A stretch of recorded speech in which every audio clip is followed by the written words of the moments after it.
Y&R Spoilers reveal that Nikki's birthday party could be the hottest spot at the moment before the consecutive murders. Aristotle Dumas's mansion appears like a fairy tale castle completely separated from the real world. This event is not simply a regular meeting between the upper class of Genoa City but also a proud declaration of Dumas to all those who have ever doubted and been wary of his power. The castle grounds are lavishly decorated, ancient crystal chandeliers cast shimmering lights throughout the halls, the scent of lavender blends with the night breeze, while the key characters of Y&R appear one by one, carrying many feelings, deep secrets, and unpredictable ambitions. Victor is always the first to arrive. His dignified appearance and cold gaze are enough to make everyone wary. He received an invitation from Dumas not simply as a diplomatic courtesy but also as a challenge. Victor understands that. Beside him, Nick and Victoria also appeared, not only as Newman's descendants but also as heirs who were under pressure from the increasingly fierce undercurrents of power. While everyone was busy greeting, checking their outfits and evaluating each other through scrutinizing eyes, in a small corner of the back garden, Audra appeared with Kyle. Audra always knew how to make herself stand out from the crowd, whether through bold fashion or ambiguous whispers, she always left a special impression. Kyle, on the contrary, was a bit more tense and reserved, especially when he knew that his appearance was not simply a party with his ex-girlfriend but also a risky move in a game that he still did not fully understand. Behind the door of the banquet room was a completely different atmosphere. Sangria was served continuously, colorful cocktails appeared one after another in the hands of the guests. No one knew that inside, a mild narcotic had been mixed in, leaving almost no trace in the traditional taste of the liquor. This made everyone's mood strangely excited, all senses seemed to be awakened, even overstimulated without anyone knowing the real reason. The initial trivial stories were quickly overwhelmed by impulsive actions, the relaxed smiles turned into loud laughter, the music became more lively, and the sudden dancing continued without stopping. But mixed in with that joy was a hidden feeling of unease, especially for those who had experienced Molly's incident at the Grand Phoenix before. Billy sat at the bar, initially still sober but soon got caught up in the endless stories with Chelsea. Lily, always cautious, realized that something was wrong through the change in the attitudes of the people around her, especially when Devon and Nate started arguing loudly about old things that they thought had been forgotten. As expected, the craziest things started to happen when the effects of the strange substance in the alcohol began to spread. Some people suddenly became surprisingly open and generous. Couples unexpectedly developed passion, relationships that seemed impossible accidentally broke apart in just a moment, and later even the people involved could not explain why they let their emotions cross the normal boundary. In a small room in the back, Kyle and Audra suddenly locked lips passionately, ignoring all eyes, as if the world was left with only the two of them. On the other side of the hall, Phyllis, who intended to be an observer and information collector, was unexpectedly drawn into a party with Jack, where the boundaries between past and present became blurred. Sally, who was with Adam but was hesitant about the future, also lost herself in Billy's arms for a moment, not realizing that someone was watching her from afar with a calculating gaze.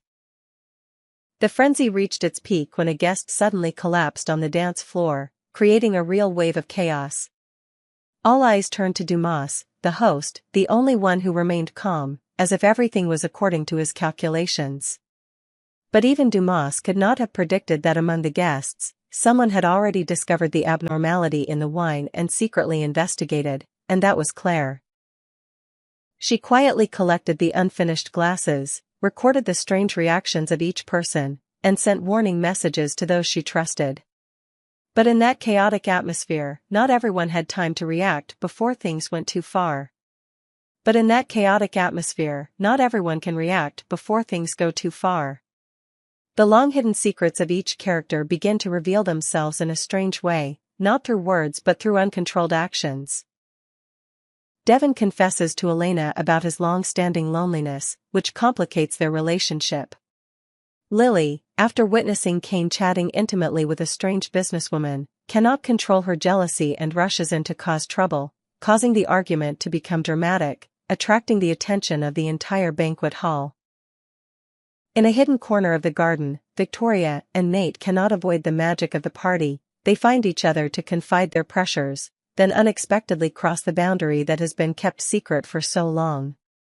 When the music changes to more intense melodies, the party atmosphere begins to turn into real chaos.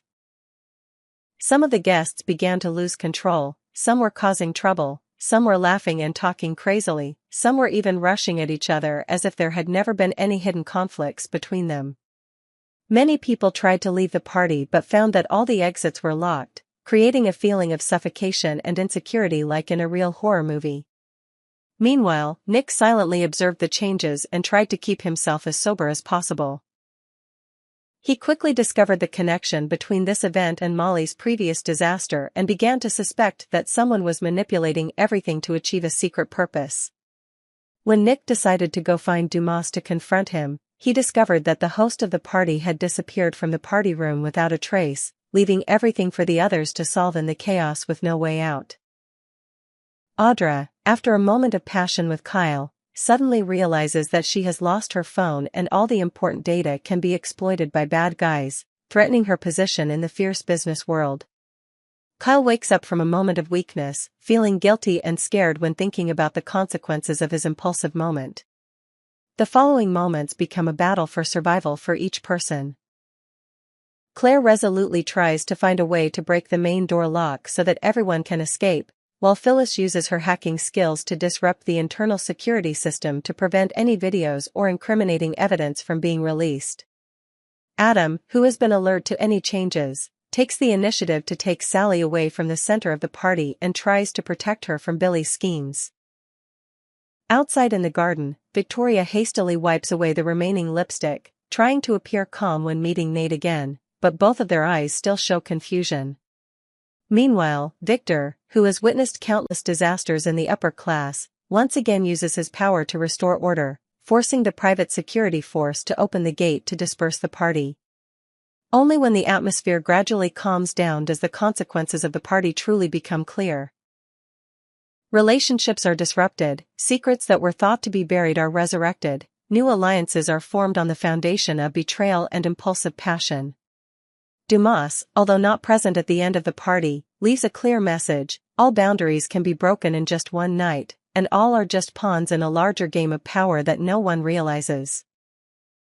For the characters, this is only the beginning of new tragedies and confrontations, because once you step into the maze of desire, power, and intrigue, no one can turn back. After months of living in insecurity, Claire finally decided to leave Paris to return to Genoa City. Her heart was in turmoil when she learned that Cole was going through a period of health and mental crisis, while relationships back home were tense and unstable. Claire's return was not only to visit or take care of Cole, but also a journey to face a series of conflicts, dangers, and mysterious conspiracies that were lurking around each family member, especially when the wave of lavish parties and uncontrolled fun began to flood Genoa City with unforeseen consequences. Claire had heard enough about what had happened at the Grand Phoenix, about the seemingly harmless drinks that were actually the catalyst for a series of tragedies, about the uncontrolled actions that, until now, those involved still could not explain or forgive themselves. When Claire stepped into the Newman mansion, she immediately felt the uneasy atmosphere that covered everything: Victoria's worried eyes, Nick's helplessness, and Victor's coldness. What worried Claire the most was Cole's condition, the man who always hid his true pain with a forced smile. She realized that Cole was avoiding everything, hiding in his office for hours, refusing all invitations to talk, just quietly drinking each glass of wine as if hoping to erase something. While Claire was struggling to find a way to approach Cole, in Nice, Audra and Kyle fell into a completely different vortex. Invited by Dumas to a lavish party, neither Audra nor Kyle expected that they would become the next victims of dangerous games of power and desire. Initially, Audra came with a clear goal: to consolidate her position by controlling Kyle, turning him into a pawn to serve her own schemes, and at the same time collect information for the partners behind. But everything took a different turn when, in the atmosphere of the party, the seemingly harmless glasses of wine were mixed with a strange substance that made all emotions and defenses more fragile than ever. Music, lights, alcohol, and temptation surrounded, pulling both of them into an uncontrollable whirlwind, and in the end, Audra, a woman who was always sober and in absolute control of herself, became the real victim when she could no longer distinguish between plans, instincts, unwanted touches, and true desires. Kyle, with many wounds that had not yet healed, was also caught up in this sudden whirlwind of passion without realizing the full consequences that would erupt in just one night. In Genoa City, the atmosphere was not much more peaceful.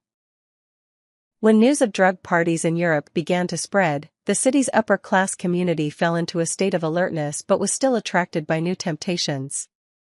Some high-end restaurant and bar owners began to import fancy mixed drinks, serving exclusively for meetings with wealthy businessmen.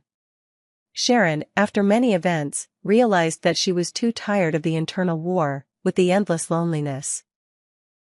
One night, when attending a private party with Nick at a large hotel, Sharon could not help but feel restless but still could not bear to leave because she wanted to put aside all safety rules once and for all, wanting to let her emotions lead the way. Colorful cocktails were served continuously. Sharon and Nick gradually immersed themselves in a strangely exciting atmosphere. All psychological barriers and memories of past hurts gradually faded away. In the dim light of the room, when reason was dragged down to the bottom, they found each other again, letting old passions rise, no longer distinguishing between what should and shouldn't. The next morning, when they woke up together, Sharon couldn't determine whether it was her own choice or the result of the mixed drinks, but a part of her felt relieved, as if she had just let go of the burden of debt from the past. Devon and Amanda, two people who once thought that all the conflicts between them had been resolved, also fell into a similar situation when they were accidentally drawn into another party organized by friends. Strange drinks, music, laughter of unknown origin, all seemed to combine to create a completely different world, where all the hurt, all the scratches were washed away by a moment of pure passion. Devon, who was usually sober, couldn't hide his excitement when he saw Amanda in a new dress, her eyes sparkling more than usual. As for Amanda, after many times of being torn between love and hate, she let herself drift with her emotions without any self-control. They came together as two strangers, forgetting their old principles, and then when dawn broke, both were confused by the choice of keeping that explosive moment as a precious memory or having to face a series of questions about the true nature of the emotions they had just experienced. In the days that follow, the consequences of the drugged events begin to unfold across Genoa City and the hot spots of Nice. Rumors spread that several key figures in the business world have lost control at parties, found together in unexpected circumstances. Audra wakes up next to Kyle, guilt, shame and fear overwhelming her. What she intended to control is completely out of reach, all her plans have crumbled to dust, replaced by an unprecedented sense of uncertainty. Kyle, already lost in loneliness and disorientation, feels even more stuck, unsure of how to explain himself if everything is exposed. Clare, busy caring for Cole and trying to lift her family's spirits, cannot help but feel helpless as she realizes that the people she loves are all falling into a spiral of addiction, deception, and unwanted relationships. Some of the guests who attended the drug-fueled parties began to boycott Dumas events, and they raised alarms in the community. Dumas, who had always been behind the scenes and in control of the game, felt cracks in his armor of power for the first time, and although he maintained a calm exterior, he was secretly plotting his next move. On the other side, Sharon and Nick faced a series of questions from their loved ones, while struggling with their own feelings about that passionate night.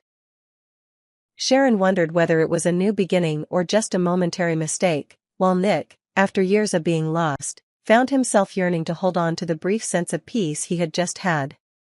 Amanda and Devon, though they knew they had broken all boundaries, did not easily return to their old state. They knew that once the truth about what happened that night was revealed, nothing would be the same again. Genoa City is shaken by a wave of public opinion and uncontrollable secrets. Clare knows that she cannot protect all her loved ones from dangerous temptations from the outside, but she still tries to pull them back to their true nature. Audra realizes that sometimes, the real victim of a conspiracy is the one who thought he was in control, and that, after all, What seems to be a powerful weapon can become a double-edged sword that makes everything collapse in the blink of an eye. In the end, the summer days in Genoa City ended not with brilliant parties but with a series of broken relationships, revealed secrets, and new opportunities that emerged from those losses. Although everyone wants to regain control of their lives, sometimes just one night lost under the influence of a strange drink can change everything forever, leaving deep, indelible scratches in each person's memory. In the brilliant yellow light shining down on the luxurious grounds of the seaside castle, which Aristotle Dumas had just bought to host a series of lavish parties to welcome the elite of Genoa City, everything seemed to be just a simple party. But behind every step, every glass of sparkling wine, were secrets, conspiracies, desires, and sins silently waiting to explode. No one knew that, in just one night, the fates of many people would turn in a new direction with no way back, and the very characters who once prided themselves on being in control of the game could become the most painful victims. The atmosphere of that early summer party was filled with splendor, melodious music, sparkling evening gowns, the arrogant laughter of the elite, and the sparkling eyes of those who thirsted for power or were hiding their insecurities. Amanda appeared early, her cold appearance as if she wanted to keep her distance from everyone, but inside was a soul that had not yet calmed down the old emotions. Her return to Genoa City accidentally made Devon unable to hide his emotions, especially when they constantly met in the dark corners of the party, where the light was just enough to see but not enough to reveal the truth. Devon tried to keep his composure, only daring to lightly touch the elaborately mixed glass of wine, not knowing that it was the beginning of a new whirlwind. Amanda was the same, intending to keep herself safe, but after a few glasses of wine, the feeling of intoxication began to erase all boundaries between reason and heart, between hatred and love. It was the drugged glasses of wine, a sophisticated blend of fancy cocktails and fine wines, that turned that night into a symphony of randomness and disaster. Each guest was caught in a whirlwind of pleasure and unusual relaxation, highlighting the most secret aspects of themselves. Devon, who was always in control, suddenly felt vulnerable under Amanda's gaze. They were drawn closer together by the strange magic of unfinished memories, old wounds that still smoldered. In a private room decorated lavishly with fresh flowers and classical paintings, the two could not resist each other's attraction, and then rushed into each other in a passionate night, despite all the grudges and reservations before. The next morning, amid the remnants of intoxication and the new sunlight filtering through the window, Amanda looked at Devon in amazement, not sure whether to be happy or regretful, because she knew that things would never be the same again. Meanwhile, Lily appeared gorgeous and confident, carrying the aura of a businesswoman who had experienced too much pain. She did not know that tonight would be a major turning point for her fate.